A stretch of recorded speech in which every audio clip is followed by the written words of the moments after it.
ஹர ஹர மகாதேவா. காவாய் கனகத்திரளே போற்றி, கைலை மலையானே போற்றி போற்றி, ஆரூர் அமர்ந்த அரசே போற்றி, சீரார் திருவையாரா போற்றி போற்றி. ஆன்மீக மெய்யன்பர்களே, நமது அறம்பளர்த்தனாகி உடனாகிய ஐயாரப்பனுடைய பெருங்கருணையினாலே நமது சீர்வளர் கைலை மாமணி 27வது குருமகா சன்னிதானம் அவர்களுடைய அருளாட்சியில் இந்த ஆலயத்தினுடைய பூஜை முறைகள் அத்துணையுமே நமது சைவாதீனமாக விளங்கக்கூடிய தர்மயாதீனம் குருமகா சன்னிதானம் அவர்களுடைய ஆக்ஞையின் பேரில் இன்றைய தினம் நமது ஆடிப்பூர உற்சவத்தை முன்னிட்டு அற்புதமான முறையிலே இந்த உற்சவ நிகழ்வானது நடைபெற்று வருகிறது. அந்த உற்சவ நிகழ்வில் 4வது நாளாக இன்றைய தினம் உற்சவ பெருவிழா சாயங்கால வேளையில் அம்பாள் காமதேனு வாகனத்தில் ஏறி அம்பாள் அருள்பாலிக்க உள்ளாள். இந்த தருணத்தில் இன்றைய தினம் அற்புதமான பௌமாவாசனம் என்று சொல்லக்கூடிய வகையிலே இன்றைய தினத்தில் பிரதோஷ நிகழ்வானது நமது ஐயாரப்பனுடைய திருவருளால் இன்றைய தினம் ஆலயத்தில் வெகு விமர்சையான முறையிலே அபிஷேக ஆராதனைகளில் நடைபெற்றது. அதில் முக்கிய அங்கமாக அபிஷேக நிகழ்வுகள் எல்லாம் பார்த்தீர்.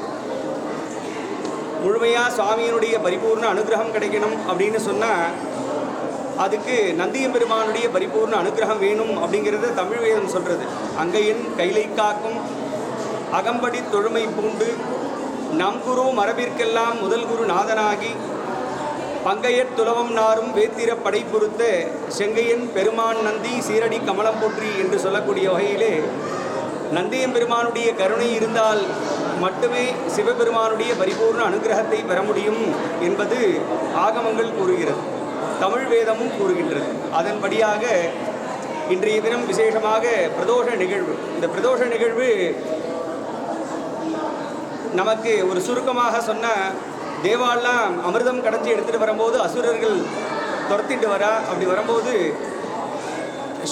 சிவபெருமான் வில்வவனத்தில் இருக்கும்போது அந்த இறைவனை இடமிருந்து வளமாகவும் வளமிருந்து இடமாகவும் சுற்றிய தருணத்தில் சோம பிரதட்சணம் உருவானது. அது மாலை வேளையில் நடைபெற்றதனால் அது பிரதோஷ நிகழ்வாக நடைபெறுகிறது.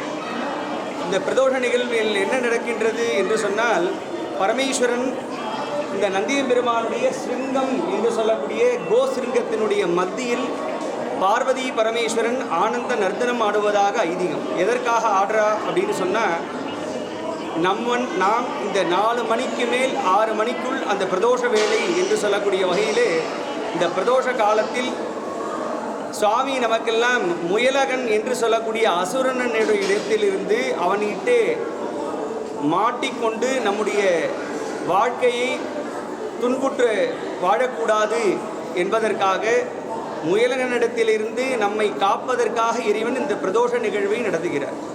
அதனால் அந்த பிரதோஷ நிகழ்வன்று அந்த தினத்தன்று அந்த நந்தியம்பெருமானுடைய கோஸ்ருங்கத்தின் மத்தியில் பரமேஸ்வரன் பார்வதி 2 பேரும் ஆனந்த நர்த்தனம் புரிவதாக ஐதீகம். அதிலும் நம் திருவையாறு என்பது தொன்மையான ஸ்தலம், மூர்த்தி தலம் தீர்த்தம் என்று சொல்வார்கள். அந்த 3 மகிமையும் கொண்ட ஸ்தலமாக விளங்கக்கூடிய கைலாய க்ஷேத்திரமாக விளங்கக்கூடிய அப்பருக்கு கைலாய காட்சி தந்த ஸ்தலம், சுந்தரமூர்த்தி சுவாமிகளுக்கு கைலாய காட்சி தந்த ஸ்தலம், 5 ஆறுகள் ஓடக்கூடிய ஸ்தலம், காமக்கோட்டம் என்று சொல்லக்கூடிய வகையிலே அந்த காமக்குளத்திலிருந்து மகாவிஷ்ணு தோன்றி அன்னையை தர்மசம்வர்தனியை பூஜித்ததாக ஐதீகம். அதனால் அம்பாள் மகாவிஷ்ணுடைய அம்சம் என்று நம்முடைய மகாத்மியம் கூறுகின்றது. அதே போல் ஐயாரப்பர் ஐயாரன் அடித்தளமே என்று சொல்லக்கூடிய வகையிலே எல்லாமே ஐயாரப்பர் தான். ஐயாப்பருடைய சரணாகதி நம்முடைய வாழ்க்கையில் நம்முடைய செய்த பாவங்கள் அனைத்தையும் நிவர்த்தி செய்து நமக்கு முக்தியை தந்திடக்கூடியது ஐயாரப்பனுடைய திருவடிகள். அதனால் முக்தி ஸ்தலமாக விளங்கக்கூடியது. எந்த ஒரு பாவமாக இருந்தாலும் இந்த க்ஷேத்திரத்துக்கு வந்தால் நிவர்த்தி ஆகிடும் அப்படின்னு சொன்னால், ரொம்ப முக்கியமாக இந்த பிரதோஷத்திற்கும் இந்த ஆலயத்திற்கும் தொடர்பு உண்டு. ஏனென்றால் நந்தியம்பெருமான் பிறந்த ஸ்தலம் திருவையாறு, நந்தியம்பெருமானுக்கு திருமணம் நடந்த நிகழ்ந்தேறிய ஸ்தலம் திருவையாறு. இந்த ஸ்தலத்தில் அம்மையப்பருக்கு திருக்கல்யாணம் கிடையாது.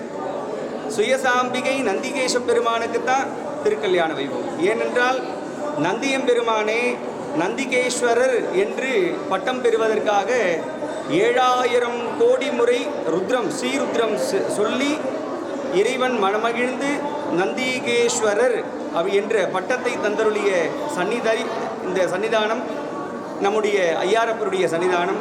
அதனால் 7000 கோடி முறை நம்மெல்லாம் சும்மா ஒரு வில்வத்தை சாத்திட்டு ஒரு புஷ்பத்தை சாத்திட்டு எனக்கு இவ்வளோ காரியம் இருக்குது எல்லாத்தையும் வெற்றி செய்து கொடுன்னு கேட்குறோம்.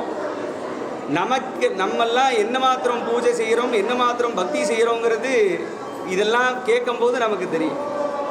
நற்றுணையாவது நமசிவாய், எல்லாமே சுவாமியினுடைய திருவருள், அவருடைய துணை இல்லாமல் ஒன்றுமே கிடையாது. அதனால் நந்தியம்பெருமானுக்கே நந்திகேஸ்வரர் என்று பட்டம் கிடைத்ததற்கு காரணம் நந்திகேஸ்வரர் இந்த ஆலயத்தில் 7000 கோடி முறை ஸ்ரீருத்ரம் சொல்லி அதுக்கப்புறம் தான் அவருக்கு கிடைச்சது. அதுக்கப்புறம் தான் நந்திகேஸ்வரர்னு பட்டம் கிடைத்த ஸ்தலம் இது. நந்தியம்பெருமான் இந்த க்ஷேத்திரத்தில் ரொம்ப விசேஷம் வாய்ந்த நந்தியம்பெருமானாக விளங்குகிறார். இந்த தனுத்தில் இந்த நிகழ்வில் பிரதோஷ நிகழ்வானது மிகவும் விமர்சையான முறையிலே அபிஷேக ஆராதனைகள் நடைபெற்று ஐயாரப்பருக்கு அபிஷேக தீபாராதனைகள் நடைபெற்றது. நந்தியம்பெருமானுடைய தீபாராதனையும் கண்டுகளித்து எல்லா பக்தர்களும் இன்புற்று வாழ ஐயாரப்பருடைய திருவருளை வேண்டி நம்ம ஒரு தேவாரம் சொல்லும். குருவருளை குருவருள் கிடைத்தால் திருவருள் தானா கிட்டுங்கிறது. இதை ஒரு பாடல் சொல்கிறது. தெளிவு குருவின் திருமேனி காண்டல், தெளிவு குருவின் திரு நாமம் செப்பல், தெளிவு குருவின் திரு வார்த்தை கேட்டல், தெளிவு குரு சிந்தித்தல் தானே. ஏனென்றால் குருவாக ஆதி குருவாக விளங்கக்கூடியவர் நந்தி. சிவபெருமானுக்கு அடுத்து யாருன்னா நந்தியம்பெருமான் தான் இருக்குது. அதனால் நந்தியம்பெருமான் நமக்கு ஆதி குருவாக இருக்கார். குருவருள் எம்மாத்திரம் இருக்கோ அம்மாத்திரம் தான் நமக்கு ஐயாரப்பருடைய திருவருள் கிடைக்கும், தர்மசம்பர்த்தினியுடைய திருவருள் கிடைக்கும். அதனால் ஐயாரப்பருக்கு ஆராதனை செய்விக்கணும், அர்ச்சனை பண்ணணும்னு சொன்னால் முதல்ல நந்தியம்பெருமானிடத்தில் உத்தரவு வாங்கி கொண்டு தான் போகணும்.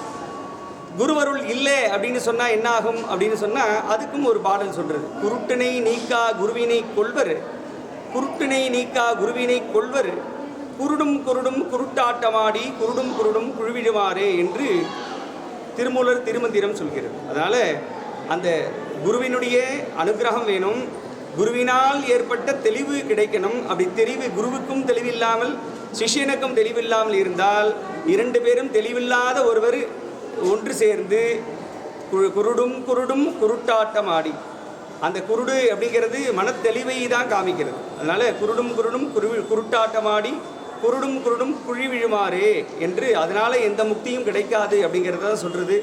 அதனால் வாழ்க்கையில் மேன்மேலும் இன்புற்றிருக்க இறைவனுடைய பரிபூர்ண திருவருள் நமக்கு கிடைக்கணும் அப்படின்னு சொன்னால் அதுவும் நமக்கு நந்தியம்பெருமானுடைய பரிபூர்ண அனுகிரகம் வேணும். பூர்ணமான நந்தியம்பெருமானுடைய திருவருள் கிடைக்கக்கூடிய ஸ்தலம் ஐயாறு. அதனால் எல்லோரும் இன்புற்று வாழ இறையருளை பிரார்த்தித்து நந்தியம்பெருமானுடைய விசேஷ இந்த பிரதோஷ நிகழ்வில் கலந்து கொண்ட அத்துணை பேருக்கும் அருளாசி சுவாமியினுடைய திருவருள் பரிபூர்ணமாக கிடைக்க வேண்டும். லோகாசமஸ்தா சுகினோ பவந்து என்று கூறி அத்துணை உயிர்களும் நன்றாக இருக்க வேண்டும் என்று பிரார்த்தித்து கொண்டு நமது ஐயாரப்பரை தரிசித்து இன்புருவமாக. பார்வதி பதகே ஹர மகா. ரவிசங்கர சிவாச்சாரியார், திருவையாறு தேவஸ்தானம் பூஜை ஸ்தானிகள்.